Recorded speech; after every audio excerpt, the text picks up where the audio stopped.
మీరు మీ అభిమాన shows and serials TV కన్నా ముందు ఈటీవీ విన్ యాప్లో చూడండి. Download and subscribe to ETV win app. 99 రూపాయలు మాత్రమే.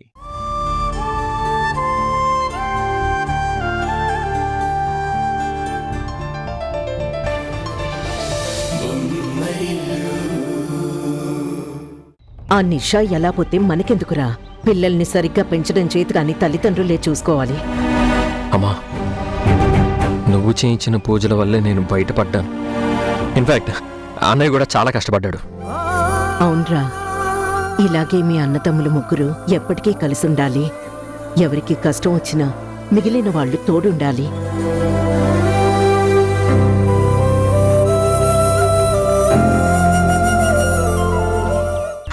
మీ ముగ్గురు అన్నదమ్ముల్ని ఎప్పటికైనా విడగొడతాను. ఇదే నా టార్గెట్.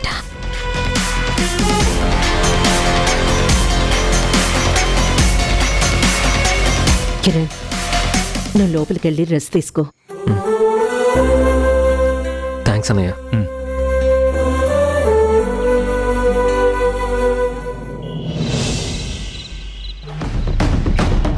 నేను అనుకున్నది ఏది జరగలేదు నాన్న. ఇవేమైనా ఎలక్షన్స్ అమ్మా? 5 ఏళ్ల దాకా ఆగడానికి? ఇవాళ మీ అత్తింట్లో ఒక సమస్య వచ్చిపోయి ఉండొచ్చు. ఇక ముందు రావని గ్యారంటీ ఏంటి? నువ్వు పుట్టించవన్న గ్యారంటీ ఏంటి? నాన్న, కిరణ్ జైలుకి వెళ్ళిపోతే ఉషని ఏదో విధంగా పుట్టింటికి పంపించేయచ్చని అనుకున్నాను. బిజినెస్ విషయాలు తరుణ్ పట్టించుకోడు కాబట్టి మాకిక ఏ అడ్డు ఉండదనుకున్నాను. అంత డిసప్పాయింట్ అవ్వాల్సిన అవసరం లేదమ్మా. ఈ ట్రోమాలో కిరణ్ కొంతకాలం ఆఫీస్కి రాడు. ఆ డిప్రెషన్ నుంచి బయటికి రాడు. ఈలోగా M&S కంపెనీ మార్కెట్లోకి చొచ్చుకుపోతుంది.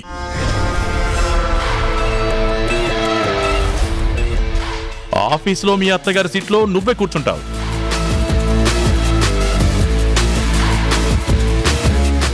ఇంట్లో మాత్రం నీ మనసులో ఉన్నదేది బయటికి రానివ్వద్దు. వినయ విధేయతలతోనే విభజించి పాలించడం అలవాటు చేసుకో.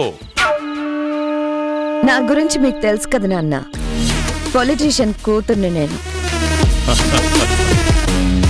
కిచెన్ పాలిటిక్స్ చేయడం మాత్రమే కాదు, కిరణ్ విషయం కూడా నేను డీల్ చేయగలను. ఏం మాట్లాడుతున్నావు?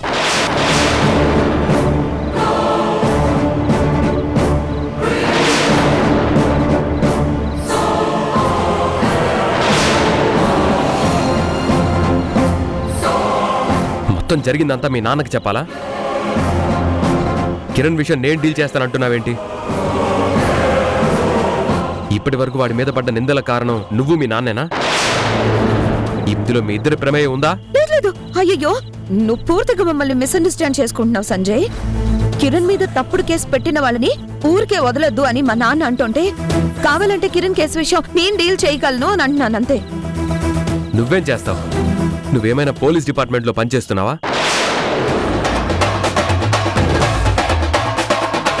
తరుణ్ చూసుకుంటున్నాడు కదా, వాడుండబట్టే కిరణ్ బయటపడ్డాడు. అది కా సంజయ్, మా నాన్న ఇన్ఫ్లుయెన్స్ కూడా యూజ్ చేసుకొని. అవసరం లేదు. ఈ విషయం ఇంటి గడప దాటి బయటికి పోవడం మా అమ్మకి ఇష్టం లేదు.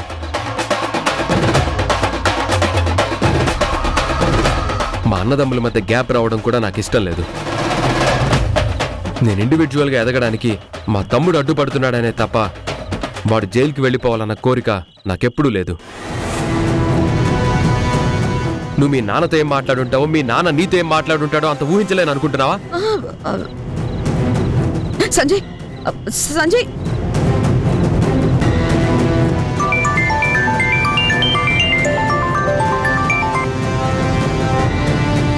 అమ్మా మేఘనా? మేఘన కాదండి, నేను. మా కిరణ్ విషయంలో మేఘన చెప్పింది ఏది మీరు పట్టించుకోవద్దు. ఆ విషయం ఇవాళతో పూర్తయిపోయింది.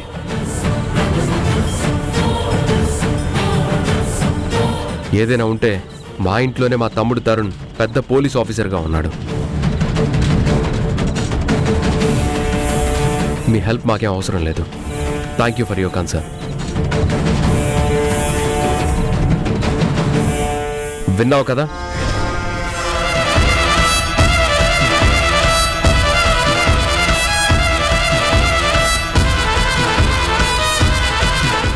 అతన్ని ఫ్యామిలీ నుంచి ఎంత దూరం చేయాలని ట్రై చేసినా రక్త సంబంధం అటువైపే లాగుతోంది. ఈ ఫ్యామిలీతో ఎప్పుడు తెగదెంపలవుతుందో ఏంటో, ఎప్పుడు నేను ఇంట్లోనూ ఆఫీస్లోనూ అత్తగారి స్థానంలో కూర్చుంటాను.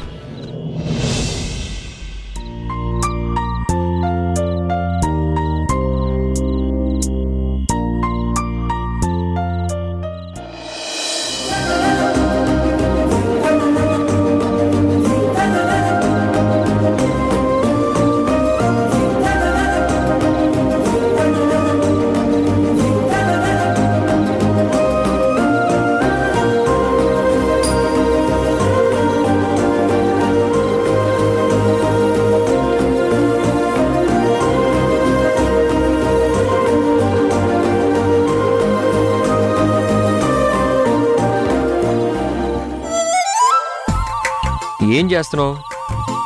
చూస్తున్నారు కదా, ఎందుకు అటు ఇటు తిరుగుతున్నావు? తిన్నదరక్క. ఏంటి? అదే తిన్నది అరగడానికి అంటున్నాను. ఇది తిన్నది అరగడానికి తిరుగుతున్నట్టు లేదు, ఫ్యాట్ కరగడానికి తిరుగుతున్నట్టు ఉంది. అరిగినా కరిగినా ఇప్పుడు అరిగేది ఏమీ లేదు. పెళ్ళి అయిపోయింది కదా, ఒళ్ళొస్తే వద్దంటారా, ఫ్యాట్ వస్తే పొమ్మంటారా? నువ్వు అసలు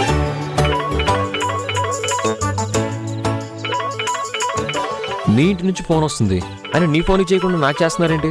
ఆ, నా ఫోన్ లోపల బెడ్రూమ్ లో వదిలేశాను కదా, నేను లిఫ్ట్ చేయకపోయేసరికి మీకు చేస్తున్నారు. మాట్లాడు. హలో అమ్మ ఉషా, ఎలా ఉన్నావే? అస్సలు బాగోలేనమ్మా. మా ఆయన సరిగ్గా చూసుకోవట్లేదు. రోజు చింతబరిగ తీసుకుని చిత్తగొడుతున్నారు. ఏం మాట్లాడుతున్నావే? మా ఆయన పక్కనే ఉన్నారమ్మా. ఊరికే సరదాగా ఏడిపించాను మీ అల్లుడు గారిని. నేను బాగున్నాను, మీరెలా ఉన్నారు? మేం బానే ఉన్నాం కానీ అదే వల్లరే దేవుళ్ళంటే అల్లుడు గారిని పట్టుకుని అంత మాట అంటావా? మా ఆయన బంగారమేలే, ఊరికే ఆట పట్టించాను. ఇంతకీ ఈ టైంలో కాల్ చేసావేంటి? నాన్న ఆరోగ్యం బానే ఉందా? మేమంతా బానే ఉన్నాం కానీ అమ్మ ఉషా, నీకు మంచి వార్త చెప్దామని ఫోన్ చేశాను. మంచి వార్త? చెప్పు చెప్పు చెప్పు. రవికో మంచి సంబంధం వచ్చిందమ్మా, రేపే పెళ్లి చూపులు. ఏంటి, అన్నయ్యకి పెళ్లి కుదిరిందా? చాలా హ్యాపీ. పెళ్లి చూపులు ఎక్కడా? పిల్లెక్కడా? పిల్ల తల్లెక్కడా? పిల్ల ఇల్లెక్కడా? అమ్మాయిది హైదరాబాదే. ఇంటి దగ్గర కాకుండా ఏదో హోటల్లో కలుసుకుందాం అనుకున్నారట. రవికి అక్కడే జాబ్ దొరికింది కాబట్టి అక్కడే కలుసుకుందాం అనుకున్నారట. ఆ, మరి మీరు అమ్మాయిని చూడరా? నచ్చాల్సింది రవికే, కాకపోతే మంచి చెడు గుణగణాలన్నీ వాడికంటే నీకే బాగా అర్థమవుతాయి కాబట్టి రేపు నువ్వు అల్లుడు గారు కూడా వెళితే బాగుంటుందే. అల్లుడు గారి విషయం ఆయన గారికి చెప్పమ్మా, ఇస్తున్నాను. అత్తయ్య, మేమిద్దరం కలిసి వెళ్తాం, మీరేం కంగారు పడకండి. అన్ని అరేంజ్మెంట్స్ మేమే చూసుకుంటాం. అలాగే బాబు. సరే అమ్మా, వెళ్తాంలే. అమ్మా, రవి మీకు అడ్రస్ పంపిస్తానన్నాడు, అల్లుడు గారిని తప్పకుండా తీసుకుని వెళ్ళు. అలాగేనమ్మా, ఉంటాను. మీ ఆరోగ్యం జాగ్రత్త. ఇంతకీ రాత్రి మిగిలిన అన్నం పొద్దున్న నాన్నకు పులిహోర చేసి పెట్టడం మానేసావా లేదా? అబ్బా, మానేసిలేవే, అల్లుడు గారి ముందు అవన్నీ అవసరమా? ఉంటాను, బాయ్. ఆహా, మంచిది.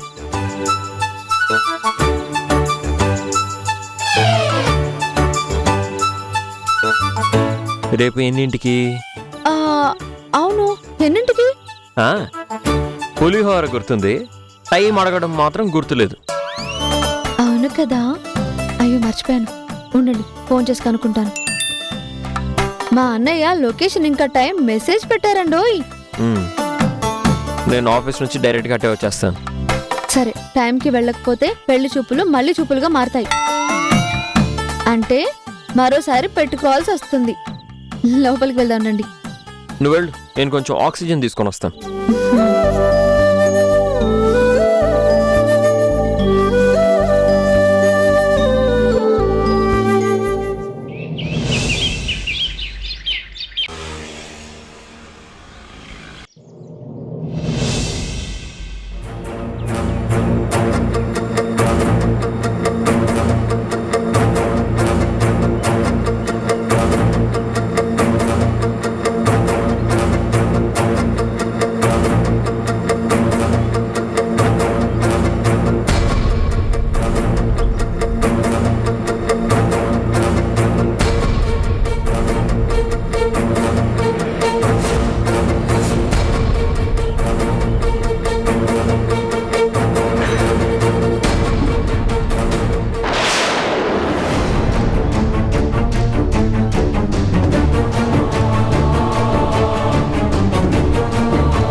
ఒకసారి నా క్యాబిన్కి రండి.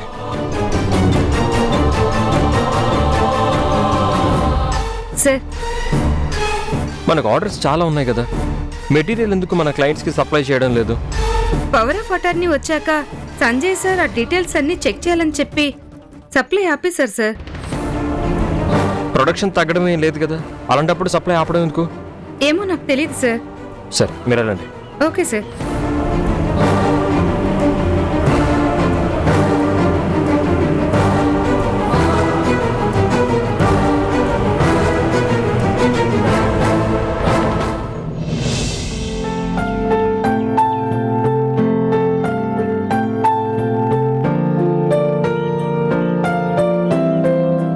అనయ్య, రా కిరణ్. ఏంటన్నయ్య ఇది?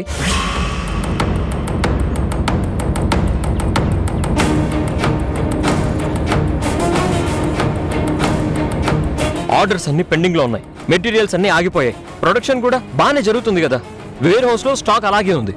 ఇదంతా ఎక్కడికి వెళ్తోంది? అన్నయ్య అడిగేది నిన్నే.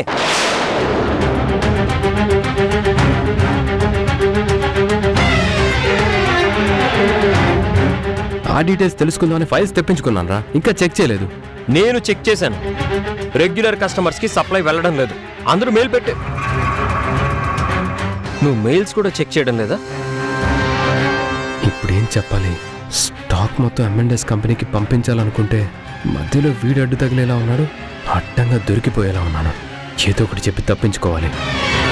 అన్నయ్య అలా సైలెంట్గా ఉన్నావేంటి? అన్నయ్య అన్నయ్య అడిగేది నిన్నే. దాని గురించేరా, ఉండు డీటెయిల్స్ చెక్ చేస్తాను. ఎందుకు సప్లై ఆగిపోయిందో తెలుసుకుంటాను.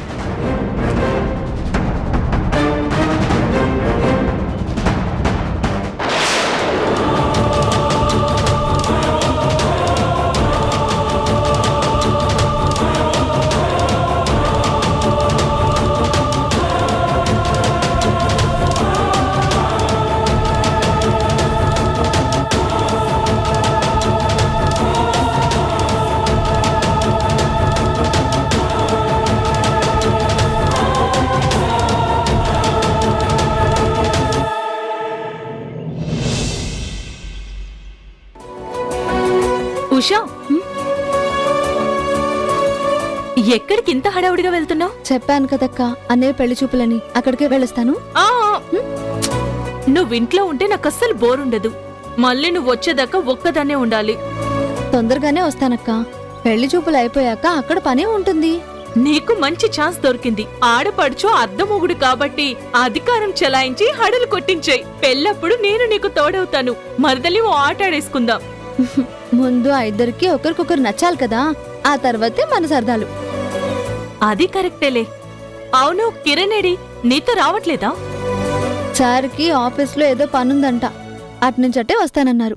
సరే, నువ్వు బయలుదేరుతున్నట్టు చెప్పాలి కదా, ఫోన్ చేసి చెప్పేసాయి.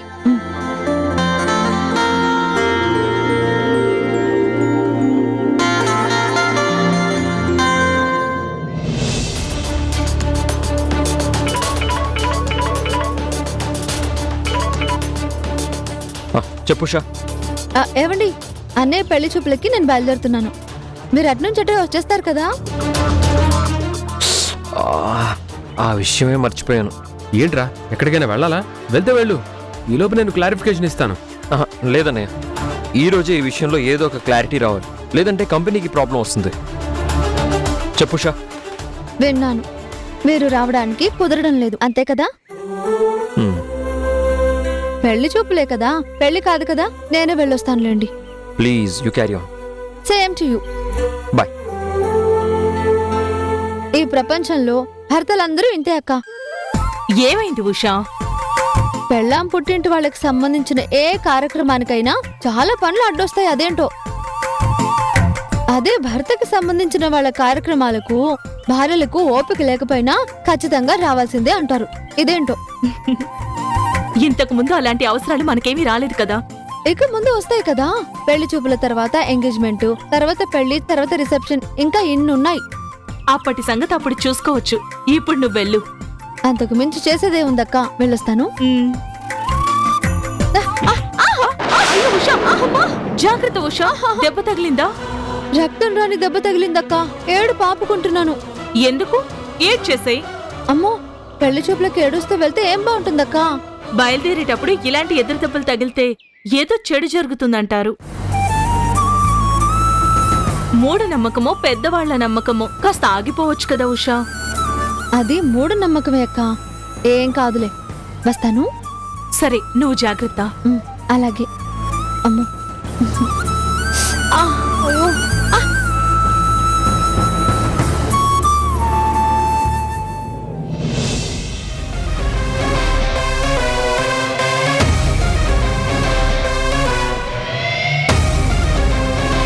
అన్నయ్య, ఏమైంది? ఏమైనా క్లారిటీ వచ్చిందా?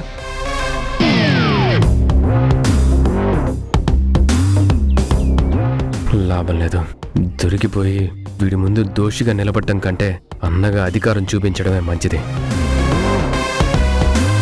అన్నయ్య, ఇప్పుడేంటి? నేను నీకు ఎక్స్ప్లెనేషన్ ఇవ్వాలా? అంటే నువ్వు నన్ను అవమానిస్తున్నావా? ఎందుకింత ఎగ్జైట్ అవుతున్నావు అన్నయ్య? నువ్వేమైనా ఇగ్నోర్ చేసావేమోనని. అంటే నువ్వు గుర్తు చేస్తే తప్ప నా రెస్పాన్సిబిలిటీ నాకు తెలీదా? నువ్వే చెప్పాలా? ఇన్ని రోజులు నువ్వు చెప్తే అన్నీ నేను చూసుకున్నానా? నాకు తెలుసురా, నువ్వు ఇది ఎందుకు చేస్తున్నావో నాకు బాగా తెలుసు. ఏం తెలుసు అన్నయ్య? అమ్మ నాన్న నీకివ్వకుండా పవర్ ఆఫ్ అటార్నీ నాకిచ్చారనే కదా నీకింత కుళ్ళు. ఎలాగైనా నాలో తప్పులు వెతికి నేను అసమర్థుండ నిరూపించి నాకిచ్చిన పవర్ ఆఫ్ అటార్నీ నువ్వు లాగేసుకోవాలనే కదా, అంతే కదా? కావాలంటే ఇప్పటికైనా అమ్మ నాన్నతో చెప్పి పవర్ ఆఫ్ అటార్నీ నీ పేరు మీద రాయించుకోరా, ఎవరొద్దన్నారు? అంతేకాని నన్ను బలి చేసి ఆ ప్లేస్లో నువ్వుండాలనుకోవడం కరెక్ట్ కాదు. చాలా బాగా అర్థం చేసుకున్నావు అన్నయ్య. నా మనసులో ఏముందో నీకు మొత్తం అర్థమైపోయింది. ఏమన్నావు? లేకపోతే ఏం మాట్లాడుతున్నావు అన్నయ్య? నేనేం అడిగాను, నువ్వేమంటున్నావు? అసలు ఇప్పుడు మనం ఉన్న పరిస్థితి ఏంటి? ఓల్డ్ కస్టమర్స్ నుంచి వచ్చే ప్రెషర్ నుంచి నిన్ను బయటపడేయడానికి లోపం ఎక్కడుందని అడిగానే తప్ప నేను తక్కువ చేయాలని కాదు, నీ పవర్ ఆఫ్ అటార్నీ నీ దగ్గర నుంచి లాక్కోవాలని కూడా కాదు. ఓల్డ్ కస్టమర్స్ అంటూ వాళ్ళనే పట్టుకొని వేలాడతావేంట్రా? ప్రాఫిట్స్ ఎక్కడ ఎక్కువ ఉంటే అక్కడే మెటీరియల్ సప్లై చేస్తాను. నీలాగే ఉన్న చోటే ఉండాలని నాకు లేదు. అసలు ఇదంతా ఎందుకు? ఇక నుంచి నన్ను ఎవరు ఇలా ఇన్స్పెక్షన్కి వచ్చినట్టు వచ్చి క్వశ్చన్స్ చేయకుండా ఇప్పుడే ఈ సంగతి తేల్చేస్తాను. అమ్మకి ఫోన్ చేసి పవర్ ఆఫ్ అటార్నీ నీకు ఇవ్వమని చెప్తాను. అనే అనే అనే ప్లీజ్. ఏంటనే ఇదంతా? అమ్మకి అసలే హెల్త్ బాగాలేదు. ఆఫీస్ గొడవలని అమ్మకి చెప్తే ఇంకా తన హెల్త్ అప్సెట్ అవుతుంది. ఇప్పుడు నేను మాత్రం ఏమన్నాను అన్నయ్య? అన్నీ నువ్వే చూసుకుంటానంటే నేనెందుకు కాదంటాను?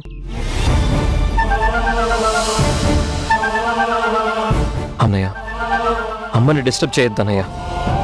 ఇంటికి వచ్చాక కూడా ప్లీజ్ ఈ విషయం అమ్మతో చెప్పొద్దు.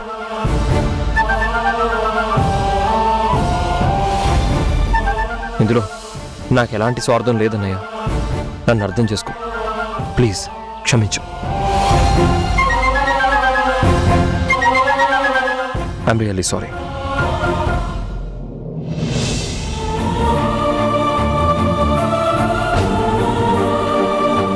నాకు తెలుసురా, నాలోనే స్వార్థం ఉంది. ఆ స్వార్థమే ఇలా మాట్లాడించింది. ఏ తప్పు చేయని నీ మీద చాలా నిందలు వేశాను. నువ్వే నన్ను క్షమించాలరా. M&S కంపెనీ గురించి బయటపడకూడదనే నేను ఇలా ప్రవర్తించాల్సి వచ్చింది. సారీరా.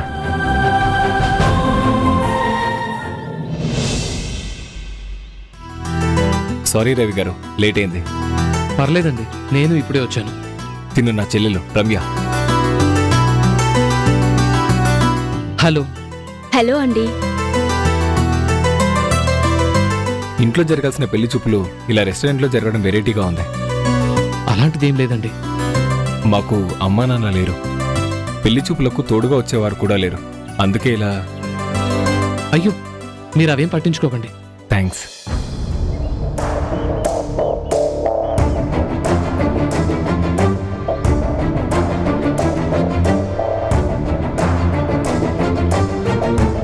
ఎవరి కోసం ఎదురు చూస్తున్నారు? అది మా చెల్లెలి కోసం. ఈ పాటకు వచ్చేయాలి.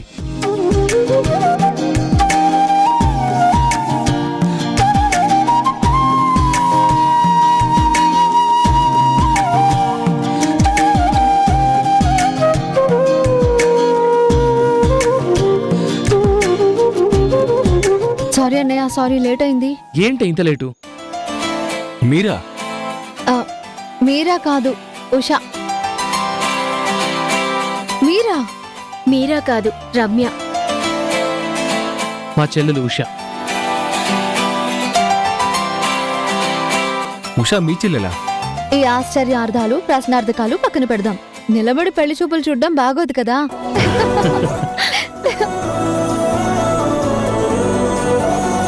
మీ ఇద్దరికి ఇంతకుముందే పరిచయం ఉందా? అవును, నేను జర్నలిస్ట్, మీ చెల్లెలు కవయిత్రి, అలా పరిచయం. ఓ అలాగా. మొన్న కవితల పోటీ ఉందని ఫోన్ చేస్తే అపరిచితురాల్లా మాట్లాడారేంటి? అవును, పెన్ను మూసి చాలా రోజులైంది. ఇంటి గృహిణి గాని హౌస్ వైఫ్ గాని ఉండదలుచుకున్నాను. క్రియేటివిటీకి హౌస్ వైఫ్కి సంబంధం లేదు. నేను అత్తచాటు కోడల్ని మహాశయ. ముందు వీళ్ళిద్దరిని మాట్లాడుకొనివ్వండి. ఉషా గారు, నేను కూడా కవితలు రాస్తూ ఉంటాను. ఓ అవునా, చాలా సంతోషం.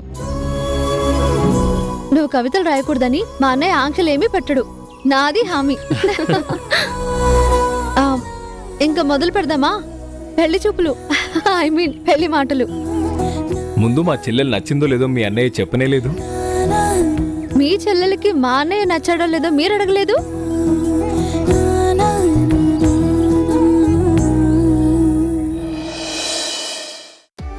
ఈ సంసారం అనే సముద్రాన్ని దాటడం కష్టమేమో గాని ఇంకేదైనా చిటికలో దాటేయగలను. మీరు భవసాగరాలు దాటనక్కర్లేదు శ్రీవారు. నేనొకటి చూపిస్తాను, అది దాటితే చాలు.